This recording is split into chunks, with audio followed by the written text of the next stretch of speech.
As one who reckons, he says to you, eat and drink, yet his heart is not with you, but is grudging the cost. Now, as he thinks in his heart, listen to what he said. So is he. He is as his heart is. He is as he thinks in his heart. You know what this is saying to me? That we must let Jesus help us change our hearts so our lives can change. You know, if your heart doesn't change, then your life won't change. If the insides are not affected, then the outside won't be affected. Because it's like any tree that you plant, the tree is only a reflection of the seed that's in the ground. It's what you don't see. It's the root that you don't see. And so we have lots of people that are trying to give this outer appearance of change. And yet without a change of heart, you really hadn't changed. So a lot of times you may be dealing with things in your life, and the thing that you've got to deal with is your heart. You've got to deal with the inside, because as a man thinketh in his heart, then so is he. So genuine change won't come until heart change takes place. And you know what? Not a lot of people can see what's in your heart. You know, God knows what's in your heart, and you know what's in your heart. You got to be careful that you're not getting away with something because you have a great talent to perfect phoniness, and yet your heart eventually will affect what your life will really be. Matthew chapter 12 also addresses this issue. In Matthew chapter 12, verse 35, he says this. Matthew chapter 12, verse 35, he says, a good man out of the good treasure of the heart bringeth forth good things. And an evil man out of the evil treasures bringeth forth evil things.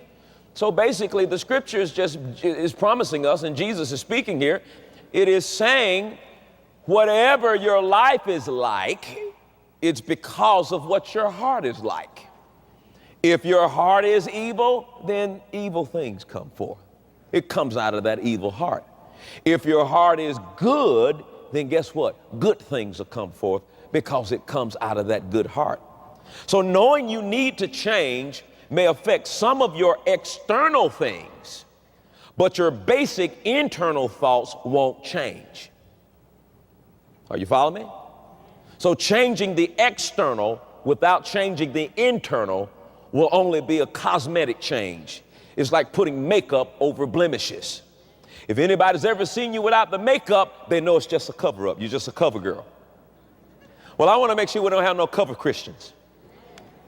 That we've become professional people at putting makeup on to cover our blemishes. But you know what happens?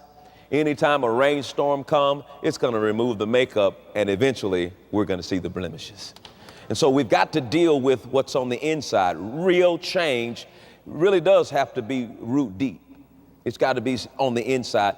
And if you don't allow Jesus to come in and change your heart, then your life won't change. So if you're ever asking the question, I don't know why I'm not changing, your heart's got to change.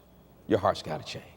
So what I want to do real quickly tonight is give you 7 steps in this process of change so that you don't have to be afraid of the process if you begin to know what the process is and begin to understand it. Number 1, of course, this is something that has to happen with anything in your life.